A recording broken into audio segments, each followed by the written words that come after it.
Revenue department में stenographer किस तरह से भर्ती होते हैं, स्टेनोग्राफर भर्ती होने के लिए हमें क्या करना चाहिए, इसका ग्रेड कितना होता है, इसकी तनख्वाह कितनी होती है, इसकी बेसिक पे स्केल कौन सा है। स्टेनोग्राफर भर्ती होने के लिए हमें शॉर्ट हैंड कहाँ से सीखनी होगी, हमें टाइपिंग किस तरह से आती है, क्या उर्दू में भी टाइपिंग आएगी, इंग्लिश में भी टाइपिंग आएगी, बहुत से आपके सवाल। तालीम कितनी होती है, कद छाती कितनी होती है, नज़र कितनी होनी चाहिए, क्या स्टेनोग्राफर भर्ती होकर क्या हम कोई और काम कर सकते हैं, बहुत से आपके सवाल और क्वेरीज।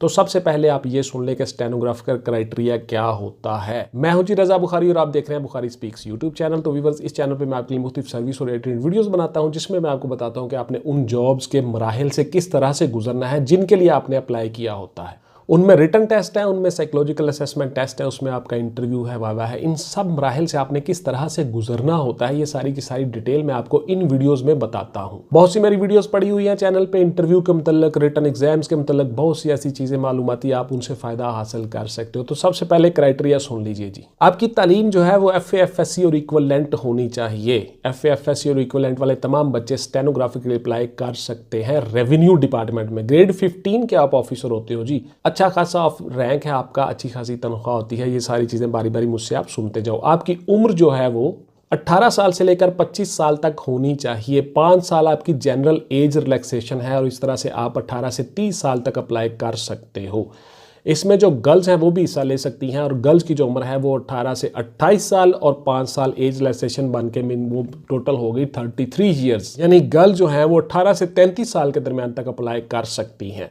इसमें जो आपकी जेंडर है, जिन्स है, वो सारे के सारे भी आप अप्लाई कर सकते हो। इसमें मेल है, फीमेल है और ट्रांसजेंडर है, तीनों आप अप्लाई कर सकते हो। अकलियतें भी अप्लाई कर सकते हैं जी। DC ऑफिस से आपको एक सर्टिफिकेट मिलता है, फॉर्म मिलता है, उसके ऊपर आप अप्लाई कर सकते हो। और इसमें स्पेशल बात जो मैं आपको बता चुका हूँ वो ये है कि ट्रांसजेंडर हैं वो भी अप्लाई कर सकते हैं, वो भी पाकिस्तानी सिटीजन है, वो भी पाकिस्तानी शहरी हैं, पढ़े लिखे होते हैं, आजकल बहुत तालीम हासिल कर रहे होते हैं, वो भी इसमें अप्लाई कर सकते हैं। इसमें जी कद, छाती, नज़र, विजन और आपका वजन NA है, नॉट एप्लीकेबल, यानी उसमें कोई अहमियत नहीं है। जितना मर्जी कद हो, जितनी मर्जी चेस्ट हो, जितनी मर्जी आपकी नज़र हो, वजन हो, आप इसमें अप्लाई कर सकते हो।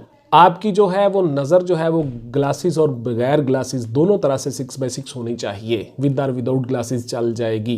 आपका जब मेडिकल होता है, जब आप भर्ती हो जाते हो तो डिपार्टमेंट जो मेडिकल आपका करवाता है, आपकी तनख्वाह और आपकी सर्विस शुरू करने के लिए उस मेडिकल में आपकी 6/6 नज़र होनी चाहिए, विद और without glasses. Short hand Urdu आपकी स्पीड होनी चाहिए 60 अल्फाज पर मिनट, शॉर्ट हैंड उर्दू। और टाइपिंग उर्दू आपकी स्पीड होना चाहिए 25 अल्फाज पर मिनट, यानी 25 अल्फाज आप 1 मिनट में लिख सको उर्दू में।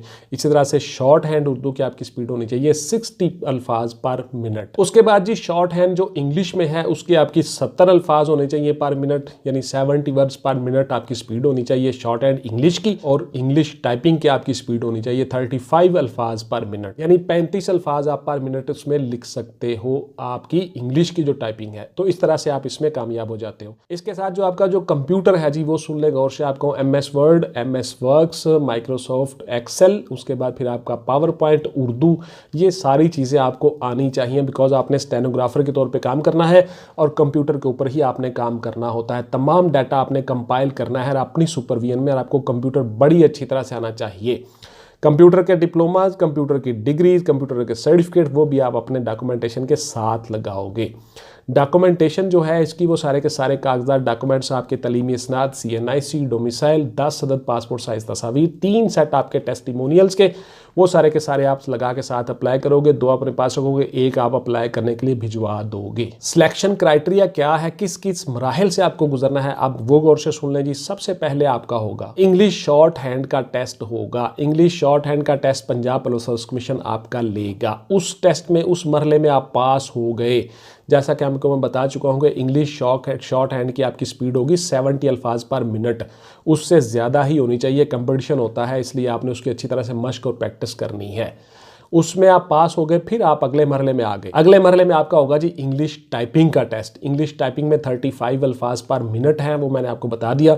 उसमें भी आपने इम्प्रूव करना है और ज़्यादा से ज़्यादा परफॉर्म करना है। आपके बहुत ज़्यादा अच्छे चांसेस बन जाते हैं अगर आप उससे जो मयार उन्होंने स्टैंडर्ड उन्होंने सेट किया उस स्टैंडर्ड से ऊपर जाओ, तो फिर आपकी सिलेक्शन तकरीबन हो जाती है, आप फाइनल ही होते हो। उस मरहले से आप गुजर गए, अब आप आगे तीसरे मरहले में। तीसरे मरहले में आपकी होगी Urdu short hand. Urdu short hand में आपने 60 अल्फाज पर मिनट लिखने होंगे। उस मरहले में आपने 60 अल्फाज पर मिनट लिख लिए, आप कामयाब हो गए। फिर आप आगे अगले मरहले में। अगले मरहले में आपकी होगी उर्दू टाइपिंग। उर्दू टाइपिंग में आपके अल्फाज हैं जी 25 पर मिनट। अगर आप उससे 25 से ज़्यादा करोगे आपके चांसेस बहुत ज़्यादा बढ़ जाएंगे। यानी गिवन स्टैंडर्ड से आपको ऊपर जाना चाहिए, उससे नीचे या उसके बराबर भी नहीं रहना चाहिए।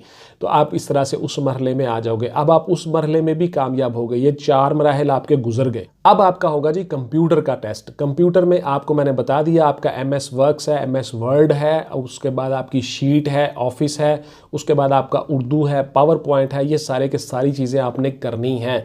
यानी जिस तरह से आप तमाम डाटा किसी ऑफिस में बैठ के कलेक्ट करोगे, किसी लेटर को बनाना, उसकी शीट बनाना, बैलेंस शीट बनाना, उसके बाद फिर ये सारी चीज़ें आपको आनी चाहिए, उर्दू में भी और इंग्लिश में भी।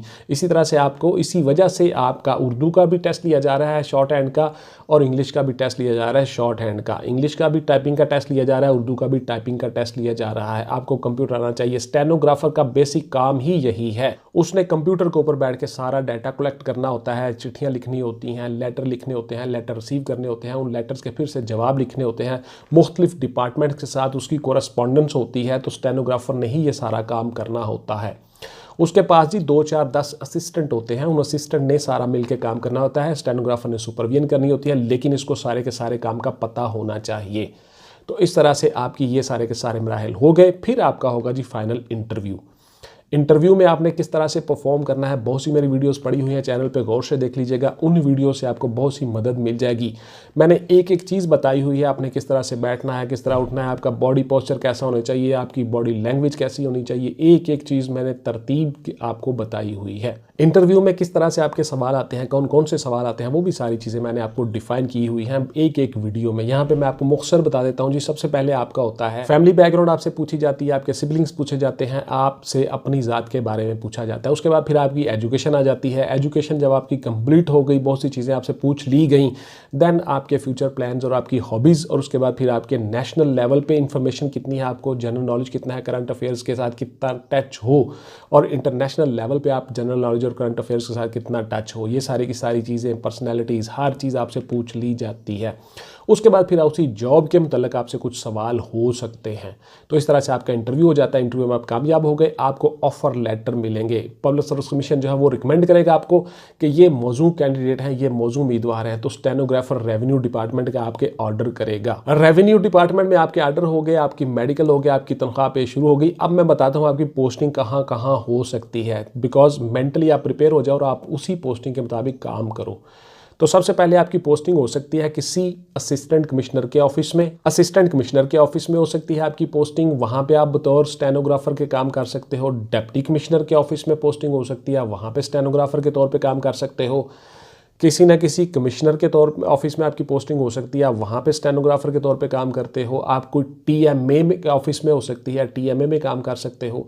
रेवेन्यू डिपार्टमेंट में काम कर सकते हो। आपकी FBR के किसी ऑफिस में पोस्टिंग हो सकती है, किसी आपके असिस्टेंट कमिश्नर रेवेन्यू के ऑफिस में पोस्टिंग हो सकती है, डिप्टी कमिश्नर और रेवेन्यू के ऑफिस में पोस्टिंग हो सकती है, आपकी किसी कलेक्टर के ऑफिस में पोस्टिंग हो सकती है, revenue department member board of revenue headquarter पे आपकी पोस्टिंग हो सकती है। कहीं भी आपको स्टेनोग्राफर के तौर पे लगाया जा सकता है। पूरे पंजाब से आपका डोमिसाइल होना चाहिए जी। पंजाब बेस्ड डोमिसाइल है, पंजाब बेस पे आपकी भर्ती है किसी भी डिस्ट्रिक्ट से। उसके साथ साथ फिर अब आपके सवालों की तरफ आता हूँ कि आप सवाल करते हो कि क्या सर मैं घर के नज़दीक पोस्टिंग मेरी हो सकती है। बिल्कुल जी, आपकी घर के नज़दीक पोस्टिंग हो सकती है। आपको अपने घर के नज़दीक ही लगाया जाता है, डोमिसाइल डिस्ट्रिक्ट में ही ये ज़रूरी होता है। और इस तरह से आप अपनी फैमिली को भी लुक आफ्टर कर लेते हो और उसके साथ साथ अपनी जॉब भी कर सकते हो। तनख्वाह और मराहत कितनी होती हैं जी, मैंने आपको बता दिया जी। आपकी तनख्वाह जो है वह अप्रॉक्सीमेटली 60 से 70 हज़ार, 50 से 60 हज़ार के दरमियान या 50 से 70 हज़ार के दरमियान कहीं पे एडजस्ट हो जाती है। ग्रेड 15 होता है, आपको अच्छी तनख्वाह आपको मिल जाती है। आपको गाड़ी शाड़ी नहीं मिलती, अलबत्ता पिक एंड ड्रॉप के लिए डिपार्टमेंट में जो गाड़ियां रखी होती हैं वो आपको अवेलेबल होती हैं। अगर आपको कोई रिहायशी घर अवेलेबल हो, वेकेंट हो, वो भी आपको मिल सकता है। ज़रूरी नहीं है कि आपको घर मिले, क्योंकि कोई ना कोई घर खाली हो तभी मिलता है, अदरवाइज सारे के सारे घर पूरे होते हैं, आपको नहीं मिलता। तो ये थी जी मेरी आज की वीडियो कि आप स्टेनोग्राफर किस तरह से बन सकते हो through Punjab public service commission. Punjab public service commission में स्टेनोग्राफर की भर्ती, उसके ऊपर तमाम वीडियोस इंशाल्लाह ताला आपको इसी तरह से मैं बाकी इंफॉर्मेटिव वीडियोस आपके लिए लाता रहूँगा और आपको इन्फॉर्मेशन देता रहूँगा। मिलते हैं किसी अगली वीडियो में जी। टिल देन टेक केयर, अल्लाह हाफिज़ एंड गुड बाय। पाकिस्तान जिंदाबाद।